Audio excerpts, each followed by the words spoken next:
ለክቡር ጠቅላይ ሚኒስትር ለአቶ ሽመልስ አብዲሳ እግዚአብሔር በአደባባይ ያሰቅላቸዋል።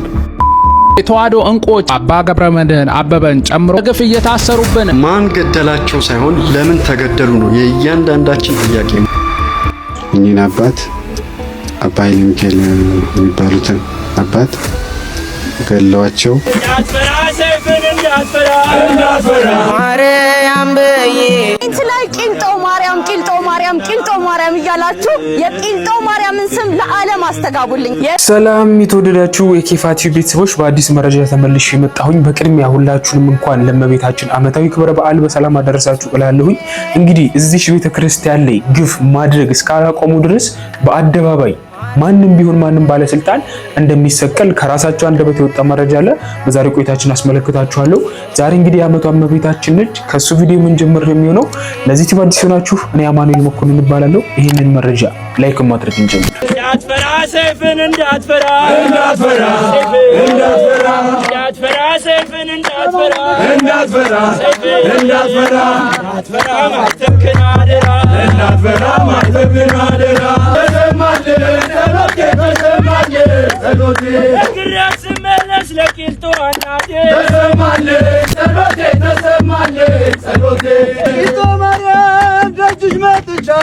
ተባርካለሁ ቂልጦ ማርያም ደጅሽ መጥቻለሁ ተባርካለሁ ቂልጦ ማርያም ደጅሽ መጥቻለሁ ተባርካለሁ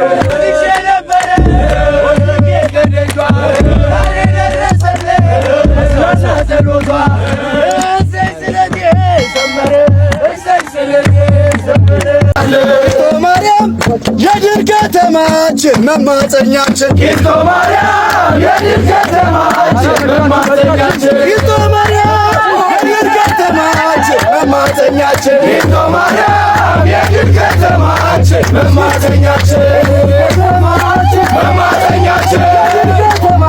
መማፀኛችን ዓመት መተን መማፀኛችን አግኝተና መማፀኛችን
ማን ገደላቸው ሳይሆን ለምን ተገደሉ ነው የእያንዳንዳችን ጥያቄ መሆን ያለበት። ለምን ገዳማውያን ላይ ለምን በሰው ልጆች ላይ የሚደርስ ግድያ ሁሉ ይወገዛል። ነገር ግን ቢያንስ ለብዙ ግድያዎች ገዳዮች ለመግደላቸው የሚያቀርቡት ምክንያት አላቸው። ለገዳም አባቶች ግን ምን አይነት ምክንያት ይቀርባል? ምን አጥፍተው ማንስ ጋር ደርሰው? ከተማ ያለን ኦርቶዶክሳውያንስ ላይ ለምን በቀጥታ አልተሞከረም? ምክንያቱም እኔና እናንተ የስም ክርስቲያን ከሆንን ቆይተናል። ጠዋት አምላኪ፣ ማታ ዘማዊ፣ ጠጪ፣ ተሳዳቢ፣ ዘረኛ ብዙ ሆነናል። አእምሯችን በምዕራባውያን ማይንድሴት ፕሮግራም ተደርጓል። አይፈልጉንም፣ ሊያጠቁንም አይፈልጉም እንዲህ በቀጥታ ምክንያቱም በወጥመዳቸው ወድቀናል። እውነቷን መነጋገር ያስፈልጋል። ገዳማውያኑ ግን እንቅልፍ አጥተው እንቅልፍ ነስተዋቸዋል። የነሱ ጸሎት የነሱ ለራሳቸው በጽድቅ መቆም ለምድሪቱ መጸለይ ከፍተኛ እረፍት ነስቷቸዋል። አላስተኛ ብለዋቸዋል። የያዙትን ዓላማ ለማስፈጸም እንቅፋት ሆነውባቸዋል። ዳትስ ዋይ እንደዚህ የሚያሳዷቸው የሚገሏቸው። ስለዚህ ሁላችንም ሊገባን የሚገባው ነገር ይሄ ጥቃት በቀጥታ ከዲያብሎስ ተከታዮች ወደ ኦርቶዶክሳውያን ክርስቲያኖች የተላከ የተጠናና የተቀነባበረ ከፍተኛ ዕቅድ የተያዘበት ግድያ ነው። በቀላሉ ሊታይ የሚገባ አይደለም። ስለዚህ ለምን እየታደኑ እንደሆነ ከገባህ አዳኙ ማን እንደሆነ ይገለጥላል ማለት ነው። ዛሬ ዝም ካልክ ግን ነገ የምታመልክበት ቤተ እምነት እንደ ቀልድ ታጠዋለህ። የምትጠመቅበትን የጸበል ቦታ እንደ ቀልድ ታጠዋለህ። በኃጢአት ለወደቀው ትውልድ፣ በኃጢአት ለሰከረችው ሀገር የሚጸልዩ አባት እናቶችን ታጣለህ። አሁንም ድምፅ እንሁን። ከምንም በላይ ግን እንንቃ የምትለዋ ላይ አተኩሩልኝ። ካልነቃህ ነገም መደገሙ አይቀርም። ተደባብሶ ይቀራል፣ ይረሳል፣ ነገም ይደገማል። ስለዚህ እንንቃ። ገዳማዊ እንኳን መሆን ባንችል እነሱን ልንጠብቃቸው ግድ ይለናል። በእነሱ ኃይል ነው ዛሬ ያለ ነው። ወደዳችሁም ጣላችሁ። ቴንኪው። እንደተመለከታችሁት ነው በዝቋላ አሁንም ቢሆን ጩኸቱ አላበቃምና አንድ አባት እንደተገደሉ ነው እስካሁን እየወጡ ያሉ መረጃዎች። ቅዱስ ሲኖዶስ እስካሁን ምንም ያወጣው መረጃ የለም። ብዙዎችን የሚያስቆጣ መረጃ ነው። ለማንኛውም እንግዲህ ዛሬ በቂልጦ ማርያም በጣም ብዙ ወንድሞቻችን ተገኝተው እዛ እያከበሩ ይገኛሉ። የገጠር አብያተ ክርስቲያናትን እናስታውስ ነው ነገሩ። እስቲ በምን መልኩ እያከበሩ ነው የሚለውን አንድ ቪዲዮ ላስመልክታችሁ። እንዳትፈራ የአቡዬ አምላክ እንዳትፈራ ሰይፍን እንዳትፈራ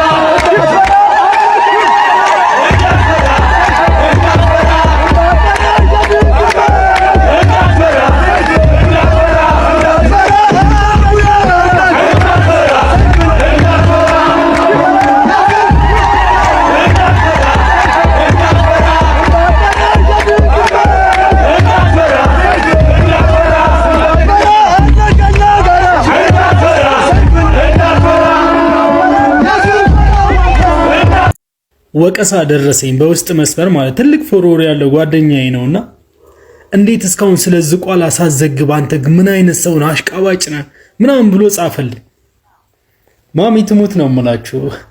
ቪዲዮን ገብታችሁት አንድም አልፖስተትኩም። እኔ ስለ ዝቋላ ምንም ነገር አላወራው። ኢቭን ከኔ በታች ያላቸው 1500 300 ፎሎወር ያላቸው በአቅማቸው የተቻላቸውን ቪዲዮ ሰርተዋል። እኔ አንድም ቪዲዮ አልሰራው። ገብቶ የተገደሉት ጠቅላይ ሚኒስተሩ አብይ አህመድ እዛ ያለ መስሎ ነው ወይስ ብርሃኑ ጁላ ኢታማዦር ሹሙ እዛ ያለ መስሎ ነው? የትኛውን ጀነራል ሊገል መሰለ የገባው? አይደለም እኮ አይምሰል ወዳጄ። እናንተ ወይም እኛ እስካሁን ያለነው አንደኛው ስቴፕ ላይ ነው። እሱኛው ስቴፕ ደግሞ አልቋል እኮ ኦሬዲ የሞተ ስቴፕ ላይ ነው ያለነው። ሜቢ ሁለተኛ ስቴፕ ላይ ሲደርሱ ያን ይቀላቀላችኋለሁ። አሁን ግን ደክሞኛል፣ ሰልችቶኛል። በቃ ዝም ማለት ነው የመረጥኩት። ጸጥ እረፍት ማድረግ ነው የፈለኩት። ሀገር የተገነባቸው በቤተክርስቲያን እንደሆነ ማንም ሁሉም ያውቃል። ኦርቶዶክስ ናት ኢትዮጵያን ያቆመቻት።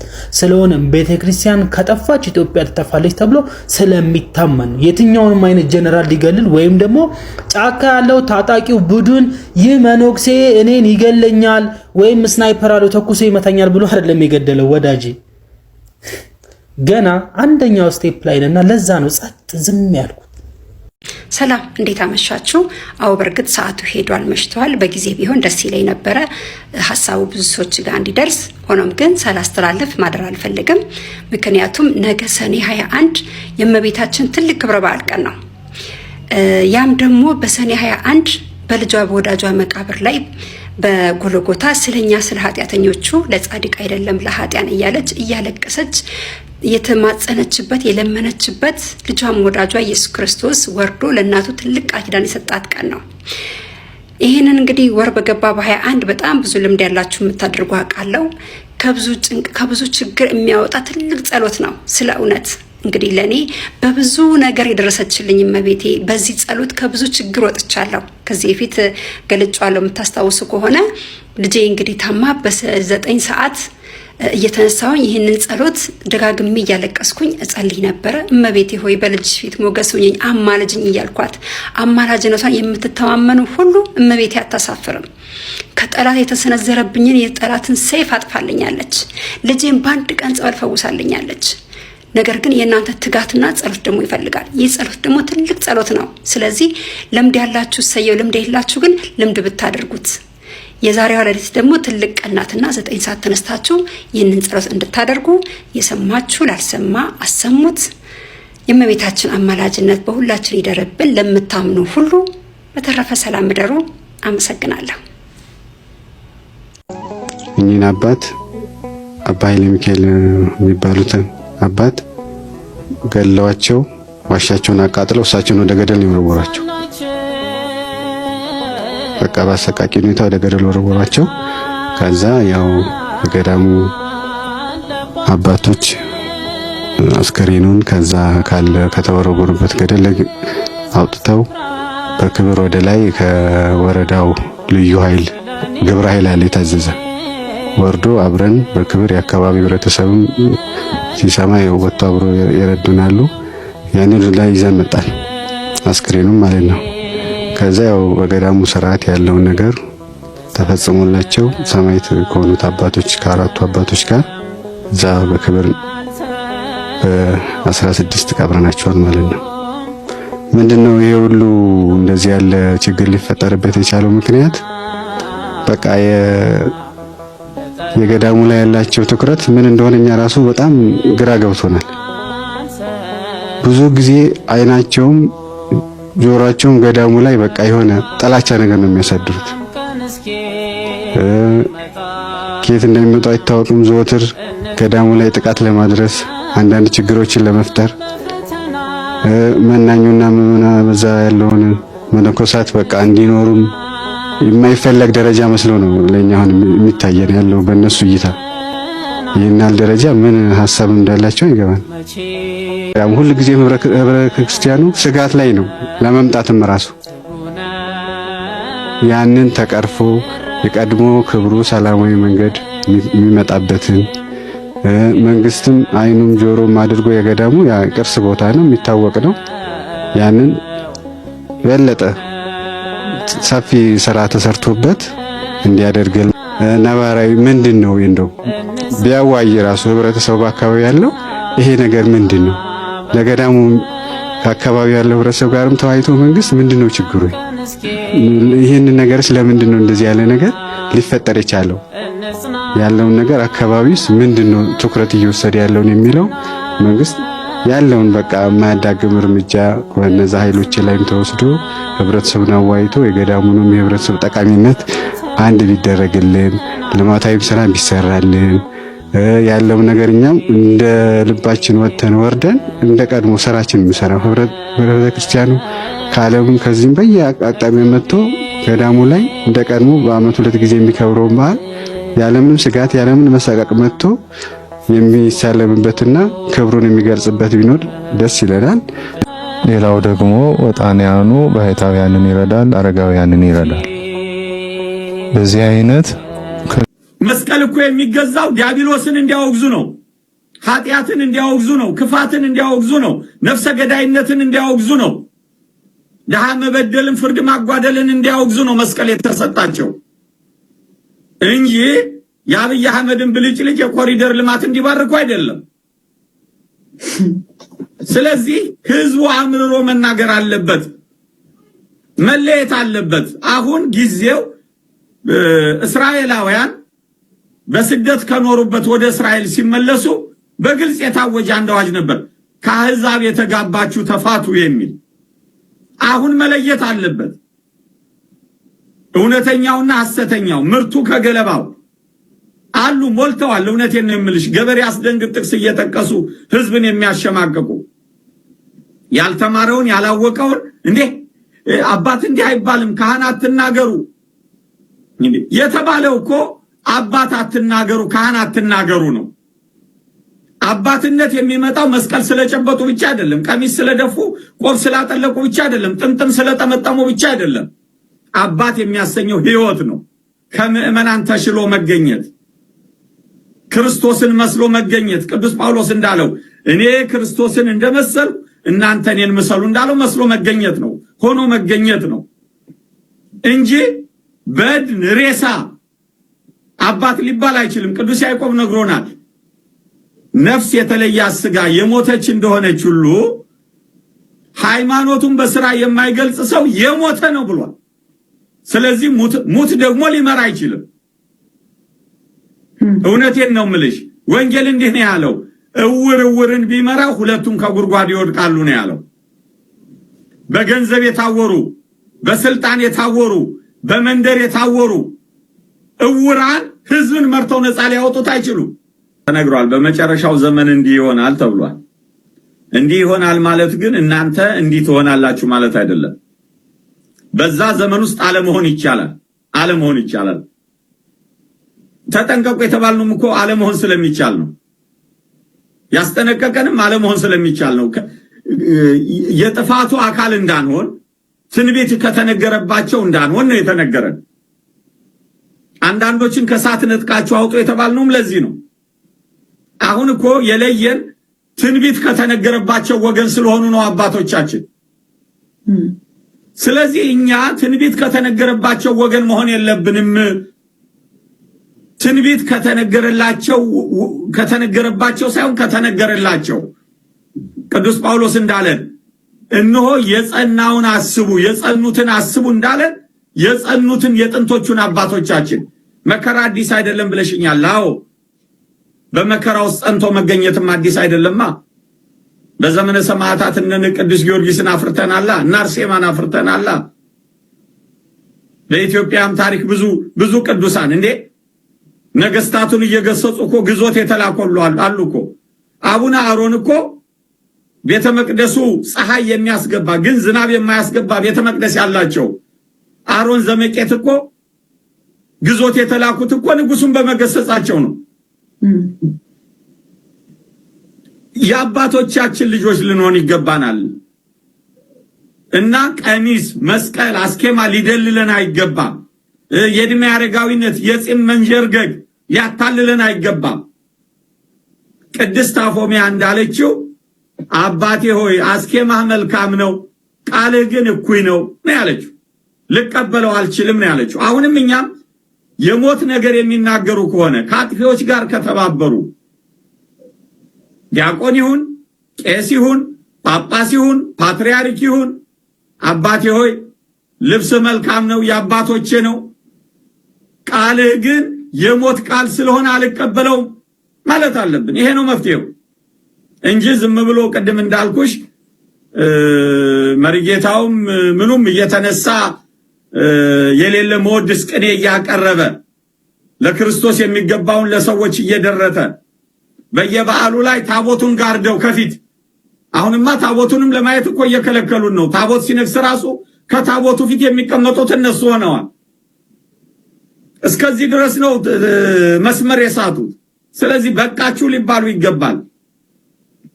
እውነቴን ነው ምልሽ፣ የኢትዮጵያ ቤተክርስቲያን ካልተፈወሰች፣ የኢትዮጵያ ሲኖዶስ ካልተፈወሰ ኢትዮጵያ እንግዲህ ቪዲዮን እንደተመለከታችሁት ነው። አሁንም በርዕሳችን ላይ እንግዲህ መግቢያ ላይ እንደነገርኳችሁ አሁን ማሳያችሁ ቪዲዮ ከራሳቸው ከፖለቲካ ወገን ከሆነ እንግዲህ አንድ ግለሰብ ብዙዎቻችሁ ታውቁታላችሁ ያምናለሁኝ። አሁንም ቢሆን በኢትዮጵያ ላይ እንዲሁም ደግሞ ግፍ በሚሰራባት ቤተክርስቲያንን ጨምሮ በየትኛውም የሰው ዘር ላይ በደም ለሚቀልዱ በሙሉ መጨረሻቸው በአደባባይ መሰቀል እንደሆነ ተናግሯል። ከአንደበቱ ላስደምጣችሁ። ለክቡር ጠቅላይ ሚኒስትር ለአቶ ሽመልስ አብዲሳ፣